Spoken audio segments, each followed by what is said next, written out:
Deixa eu ver o que mais aqui, vamos dar uma pulada.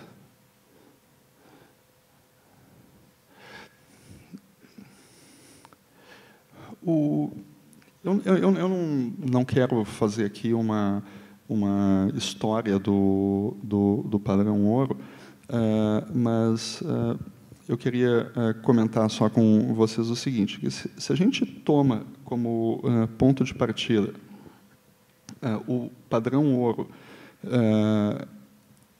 que foi criado na Inglaterra em 1844, com um sistema de reservas fracionadas em duas camadas. Quer dizer, assim, as reservas fracionadas que eram guardadas no Banco da Inglaterra e as reservas que cada banco comercial carregava contra seus próprios passivos. Se a gente toma isso como ponto de partida, quando esse sistema muda para o sistema de câmbio ouro, onde, em vez de guardar reservas de ouro, os bancos começam a guardar notas de outros bancos ou notas de bancos de outros centrais de outros países, a gente começa a ir a um sistema que cada vez permite mais discrição, até chegar a um sistema que não tem mais reservas de ouro, mas só tem um sistema, uma tentativa de fazer paridades fixas de câmbio, e daí depois já nem mais isso tem. Em cada uma dessas mudanças que acontece, o que acontece é um aumento da discrição dos bancos centrais em exercer política monetária. Na medida em que isso vai acontecendo, o que sobra para segurar o valor da moeda é uma âncora nominal, ou seja, o compromisso das autoridades monetárias de evitar um aumento do nível de preços conforme medido por um índice de preços, geralmente índice de preço ao consumidor, que eles escolhem. O que é surpreendente em relação a isso tudo é que as implicações intertemporais de mudanças inflacionárias na oferta de moeda e as limitações impostas pela estrutura de produção para controle monetário, como proposto pela teoria austríaca do ciclo de negócios, são conceitos já conhecidos desde os anos 30. E, ainda assim, durante a Grande Depressão e, novamente, durante a recente crise, muitos economistas ficaram surpresos pelo efeito da inflação, da expansão inflacionária de crédito, estar distorcendo a atividade econômica e levando a investimentos ruins que, no final, precisam ser purgados por uma recessão. Aqui seria interessante fazer uma pausa e chamar a atenção de vocês para duas limitações que eu vou chamar epistemológicas para a prática de políticas de meta de inflação. Um é o problema bastante conhecido, o problema dos agregados em economia. Os índices de preços, eles não captam as mudanças relativas de preços. Então, ver um índicezinho lá dizendo a inflação foi 2%, não reflete mudanças que podem estar acontecendo de 20% em alguns preços e de menos 20% em outros preços, que têm efeitos alocativos, que influenciam as decisões dos agentes econômicos. E isso não está sendo percebido pelos índices. Isso é um problema de todas as vezes que a gente trata com agregados. Não quer dizer que a gente não deva tratar com agregados, mas a gente tem que entender a limitação de informação que a gente pode tirar dos agregados. A segunda questão epistemológica que permite a gente ser céticos quanto a políticas de metas de inflação é o efeito Cantillon. né? É o fato de que as diferenças nos preços elas ocorrem de uma maneira diferente na medida em que o dinheiro novo produzido pelo Banco Central chega mais rápido a um setor da economia ou a outro.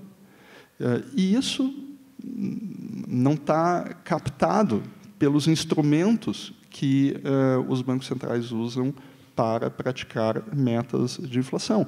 Então, eles simplesmente não têm ferramentas para saber o que está acontecendo em termos de distorções econômicas provocadas pela expansão inflacionária de crédito.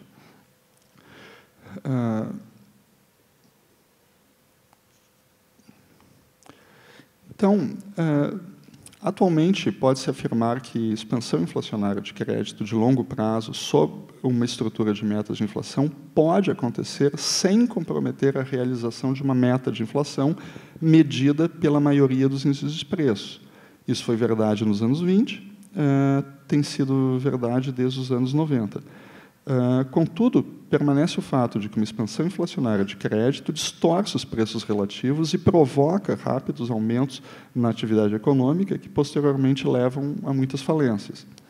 Portanto, nós podemos concluir que, ao mesmo tempo que as políticas guiadas somente com o objetivo em um determinado nível de preço, medido por um índice, permitem discrição para as autoridades monetárias buscarem crescimento, elas não são um sistema institucional suficiente para uma sociedade que pretende oferecer uma moeda boa, como um instrumento para os indivíduos aumentarem a divisão do trabalho, serem produtivos e produzirem prosperidade.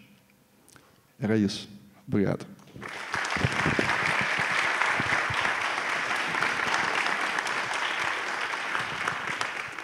Obrigada. E antes de abrir uma rápida conversa com o professor, eu gostaria de lembrar que ele cedeu gentilmente ao Instituto Mises Brasil os honorários dessa palestra. Obrigada, professor.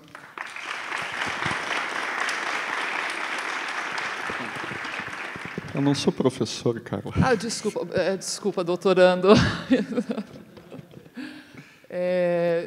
Acho que nós já temos uma pergunta. Por favor, você poderia se apresentar, só dizer de onde é e daí já formular? Roberto, do IEE aqui de Porto Alegre. Tudo bom, Leandro? Tudo bem. Como a gente sabe, inflation targeting não é o estado da arte, mas é a arte do Estado. Então, a pergunta que eu te faço é o seguinte: o fim do curso forçado da moeda não seria uma solução para esse problema? Como poderíamos migrar para esse sistema e que implicações isso teria na economia? E quem é que bota o guiso no rabo do gato? Eu acho que qualquer medida que ponha a moeda que um determinado Estado produz em competição com outras moedas, sejam moedas produzidas por outros Estados, sejam moedas privadas, de uma certa maneira, força alguma disciplina naquele Estado que está produzindo moeda. Se um Estado tem um monopólio da moeda num determinado território, quer dizer, a moeda que ele produz tem curso legal forçado, quer dizer, tu não pode optar nas tuas transações usar outras moedas, ele pode abusar mais facilmente daquela moeda do que de outra forma. Então, assim, o curso legal, abolir o curso legal forçado, permitir contratação em outras moedas, eu acho que é o caminho para se começar a fazer mudanças. E acho que o caminho é esse. Tinha mais alguém? Eu tenho uma pergunta escrita aqui. Mais alguém da plateia? Aqui, por favor. Eu acho que a gente pode concordar que a economia aqui no Brasil está caminhando para o buraco. A minha dúvida é qual o senhor acha que é o tamanho do buraco aqui? Como que o senhor acha que o atual inteligente governo reagiria nessa situação? E se é o momento de começar a estocar ouro embaixo do colchão, ou ainda não precisa de desespero? Qual é o sinal que a gente tem que procurar nesse caso? Obrigado. Bom, se eu tivesse bola de cristal, eu ia estar trabalhando lá com o Hélio na mesa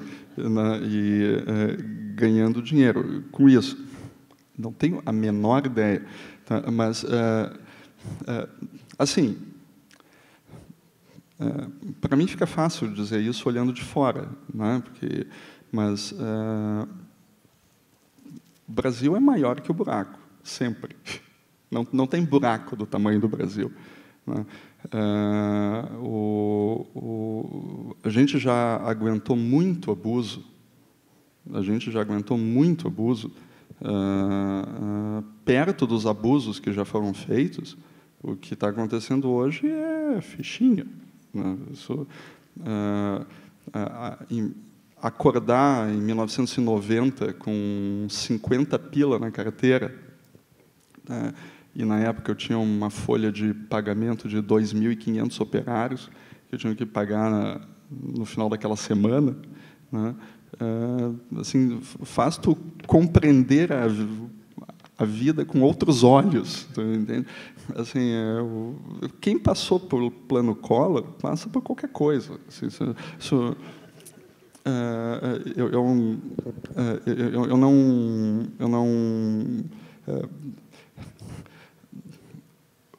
não tem nada de errado no país se tornar mais parecido com a Austrália.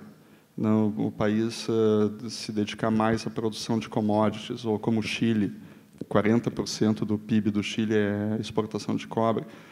Tu consegue ter uma economia dinâmica, tu consegue ter uma economia, uma sociedade que ofereça um pouco mais de oportunidades para a gente jovem prosperar, numa economia baseada em commodities.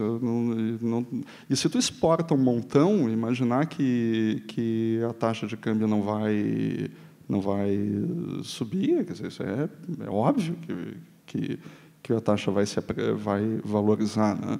Com esse monte de excedente. Então, assim, quem sabe tu possa me ajudar a entender onde é que está esse buraco que tu está falando, porque eu não estou vendo. Bom, a próxima pergunta também é sobre a questão, o cenário brasileiro. E é a seguinte: em países desenvolvidos, inflação acima de 2% já é considerada inaceitável. No Brasil, estamos acima de 6% e o governo parece aceitar. Podemos ver inflação abaixo de 2% no Brasil? O que você recomendaria? Manteiga e Tombini?